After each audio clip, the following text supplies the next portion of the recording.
Hi అందరికీ, welcome back to my channel Aadya river creations. ఈరోజు ఒక పెద్ద మూటతో అయితే మీ ముందుకైతే వచ్చేసాను. ఆ మూటలో అసలు ఏముందో దాని కథ ఏందో చూద్దాం రండి.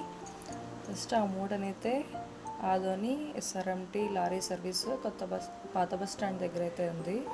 అక్కడ నుంచి ఆటోలో అయితే ఇంటికి తీసుకెళ్తున్నాను అనమాట. అంటే అక్కడ షిప్పింగ్ ఛార్జెస్ కూడా పే చేయాలి లారీ సర్వీస్ వాళ్ళకి. ఇది SRMT లారీ సర్వీస్ అనమాట.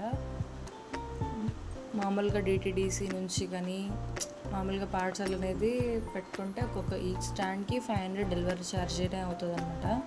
DTDC కానీ ఇండియన్ పోస్ట్ కానీ. లారీ సర్వీస్ అయితే బెటరు, తక్కువ అమౌంటే పడుతుంది అనమాట. అంటే ఎక్కువ స్టాండ్స్ పర్చేస్ చేస్తే DTDC వాటికంటే లారీ సర్వీస్ అనేది బెటరు. ఇది ఫస్ట్ టైం నేను 7 స్టాండ్ ఆర్డర్ చేసినప్పుడు ఇవి లారీ సర్వీస్ నుంచే వచ్చాయి. అండ్ ఇది సెకండ్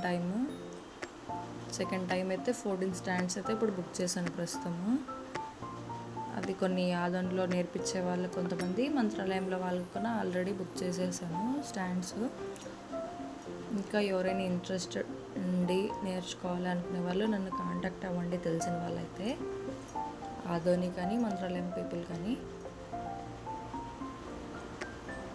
ఇవైతే ఫస్ట్ టైం మా అమ్మతో అయితే ఓపెన్ చేయించాను. అండ్ సెకండ్ టైము మా చిన్న మమ్మీతోన అండ్ మా స్టూడెంట్స్ అందరూ ఓపెన్ చేశారనమాట. ఇవన్నీ 14 స్టాండ్స్ అయితే వచ్చాయి. వాటికి క్లిప్స్ కొన్ని ఉంటాయి. మనకి ఈజీగా స్టాండ్ అనేది ఫిక్స్ చేసుకోవచ్చు.